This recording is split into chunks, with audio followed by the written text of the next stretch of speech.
Que hay evolución, que ha habido evolución, es un hecho. Que esa evolución ha sido por azar, no puede nadie demostrarlo ni explicarlo. Que esa evolución da lugar a un cambio que finalmente explica al ser humano, es totalmente absurdo decirlo. Porque no hay absolutamente nada de orden biológico que explique el que aparezca el deseo de encontrar verdad, belleza y bien, que es lo propio de la racionalidad humana.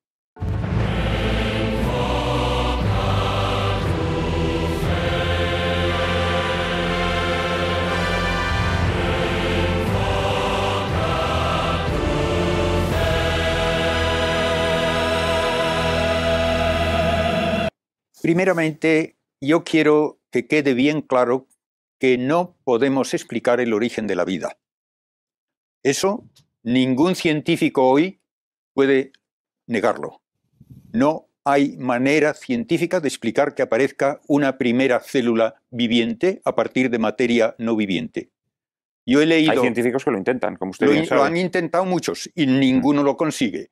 Yo tengo un cálculo hecho por físicos de la probabilidad de que por azar, porque siempre hay que decir que tiene que ser por azar para que no haya un Dios creador, que por azar aparezca una molécula de ADN, no le digo ya una célula completa, una molécula de ADN es tan infinitesimalmente pequeña que el número de partículas atómicas en todo el universo conocido es 1 trillón de trillones de veces más pequeño que el número en el cual se podría pensar que hay una probabilidad.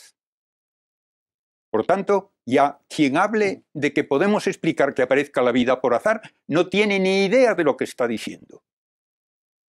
No es posible dar ni siquiera una probabilidad.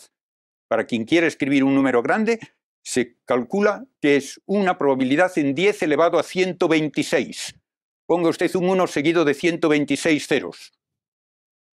Sí, pero esa probabilidad, como usted sabe, hay científicos que la defienden. Pero y además algunos muy celebrados y aplaudidos. No hay ninguno que tenga una razón rebatiendo este cálculo. Y sepa que el número de partículas atómicas en todo el universo conocido se calcula que es 10 elevado a 90, que es 1 trillón de trillones de veces menos que el número que acabo de mencionar.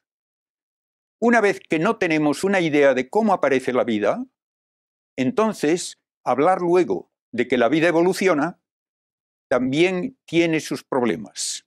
La vida evoluciona, pero en toda la experiencia científica de más de un siglo, con todo tipo de radiaciones que en el laboratorio causan mutaciones genéticas en la mosca del vinagre o en bacterias, jamás se ha conseguido un cambio de una especie a otra.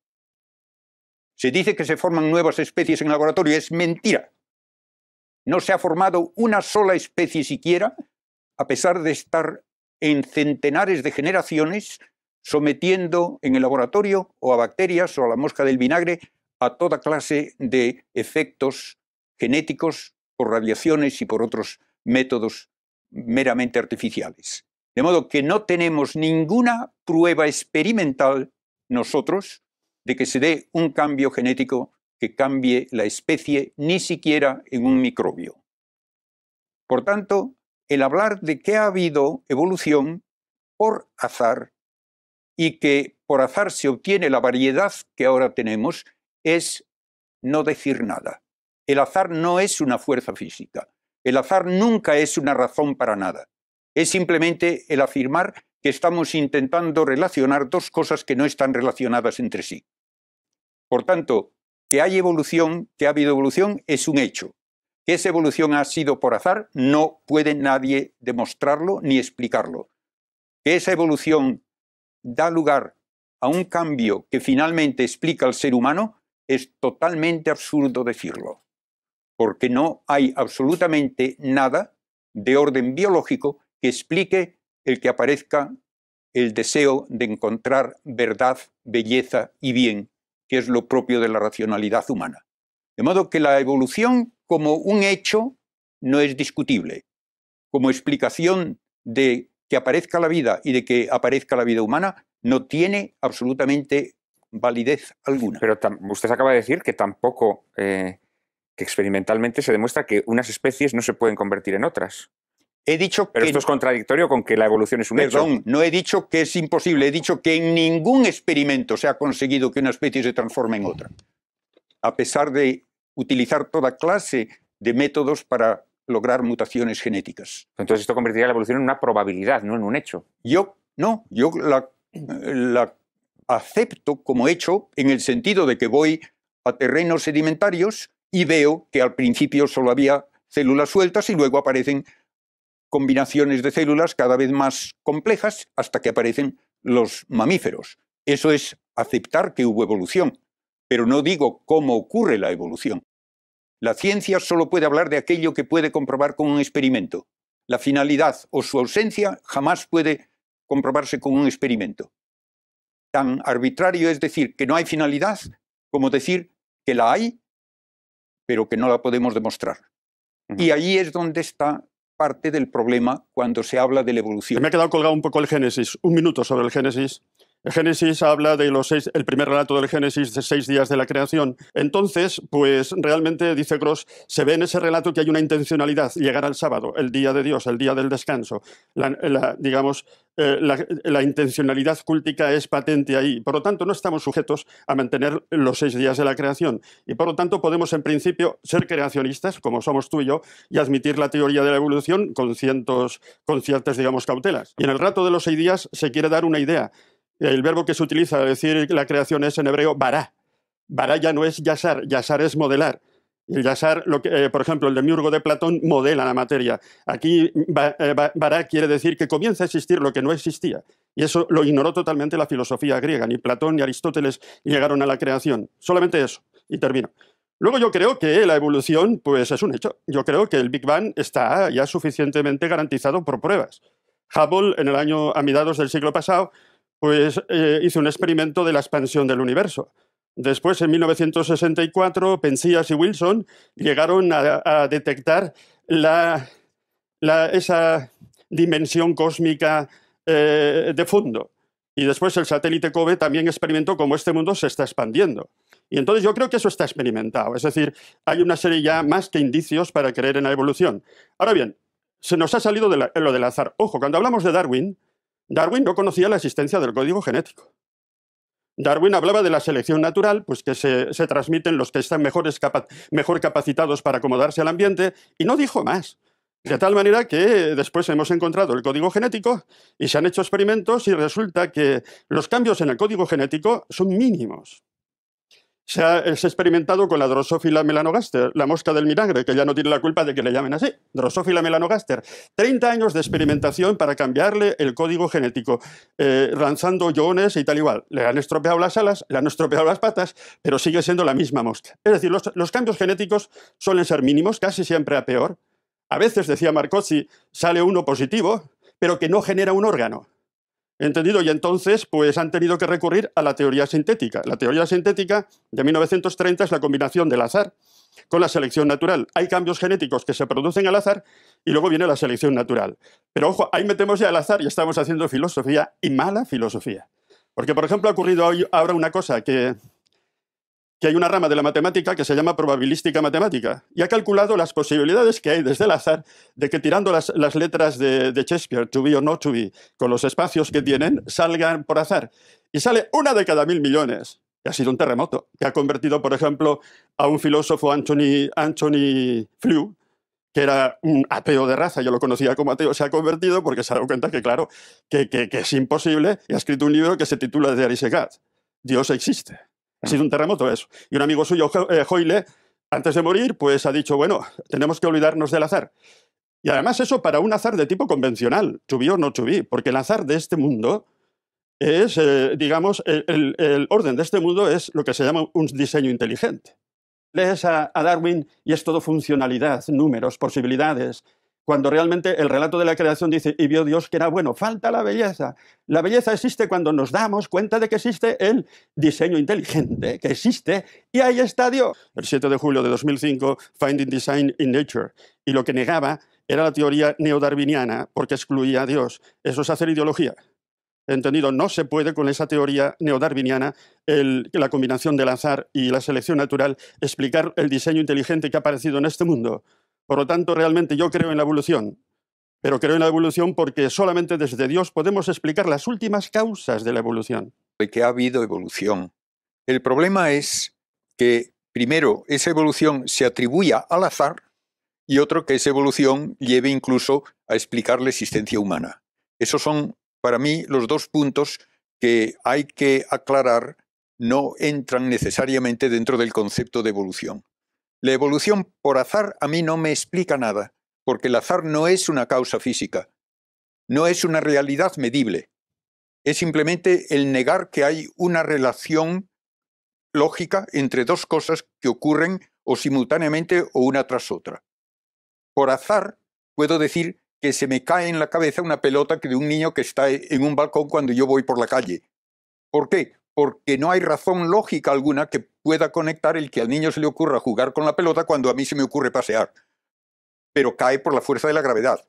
Lo que es azar es la coincidencia de las dos cosas. Eso mismo hay que decirlo cuando decimos que la evolución ocurre por azar. No hay una razón previa para explicar por qué este rayo cósmico actúa sobre este gen para dar lugar a esta mutación. Y entonces puedo decir que en ese sentido es al azar. ¿El azar puede explicar orden? No, es lo contrario del orden. Un gran científico inglés, Fred Hoyle, decía que hablar, por ejemplo, de que la vida aparece por azar cuando se dan todos los componentes adecuados en una charca primitiva, es decir, era la teoría de la chatarrería y el huracán. Acepte usted que hay una chatarrería con enorme cantidad de metales y plásticos y maderas en un campo, viene un huracán, lo revuelve todo y queda un jumbo listo para volar. Pues eso era lo que él decía, es la hipótesis de que aparece la vida por azar. Lo que tenemos que decir es que para Dios como creador no hay azar. Exacto. Él conoce todo lo que ha de hacer cada partícula del universo en toda su historia y sabe que comenzando con unas condiciones concretas y las leyes de la naturaleza concretas, llegado a este momento ocurrirá tal cosa. De modo que el azar no es explicación ni científica ni menos filosófica. Que hay efectos imprevisibles en la genética de los organismos, creo que nadie lo dudará. Que esos efectos imprevisibles dan lugar a mutaciones que pueden ser perjudiciales en la inmensa mayoría de los casos, o en algunos casos pueden ser beneficiosas, creo que nadie lo negará. Y que las mutaciones beneficiosas se perpetuarán y las otras no, creo que es lógico. Pero yo pongo como un ejemplo a veces, tomen ustedes un tipo de microbio para el cual se ha formulado un antibiótico y se pone en un cultivo ese antibiótico y una cantidad grande de individuos del mismo microbio. Siempre hay algunos que resisten. Claro. Los demás se mueren, pero hay algunos que resisten. ¿Por qué? Porque han tenido una mutación que no servía para nada en aquel momento cuando la tuvo, pero que le da la inmunidad contra este antibiótico. Eso puede dar lugar luego ya a una nueva, diría yo, especie, si quieren ustedes, que es resistente al antibiótico, pero que no apareció porque preveía el antibiótico y en ese sentido ocurre al azar. Todas estas cosas las tenemos que admitir, se dan de hecho en la naturaleza.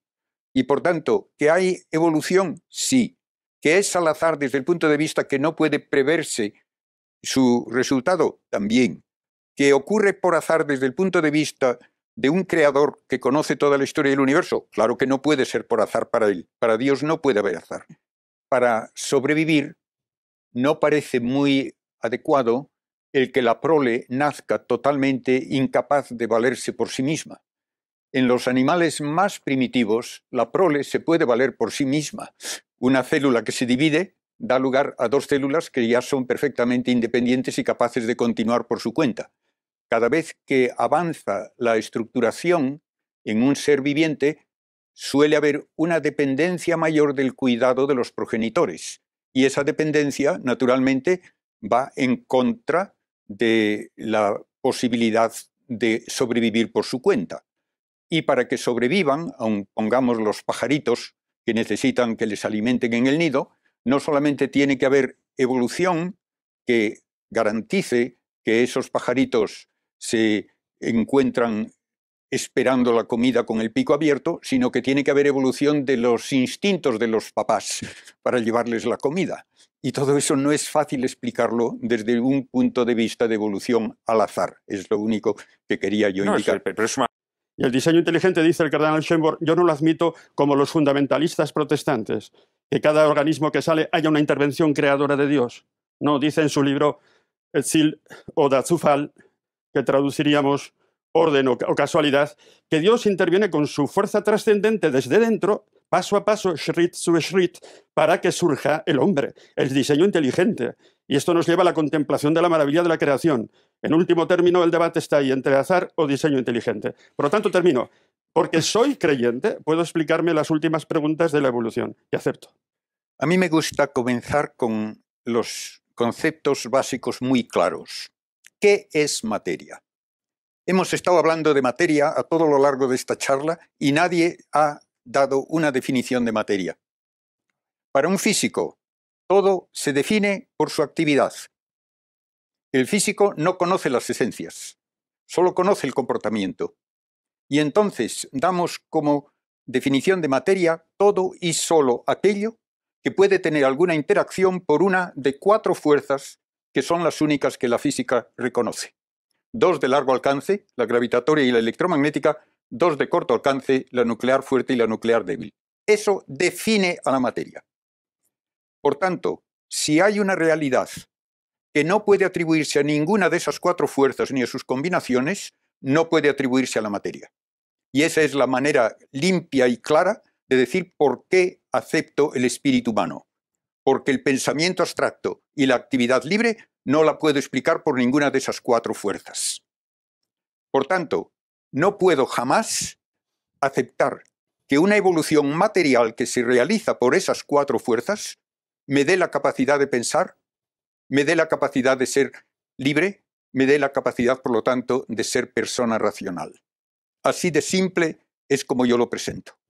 Por lo tanto, quien quiera hablar de una evolución de orden material que finalmente da lugar al hombre no tiene base alguna científica ni lógica para decirlo. Si este tema te ayudó, recuerda que dando clic en el video que aparece en pantalla vas a poder enfocar tu fe mucho mejor. Que recuerda, como dijo mi gran amigo San Agustín, nadie ama lo que no conoce. Así que bien, dale clic y no te lo pierdas. Nos vemos adentro. Paz y bien.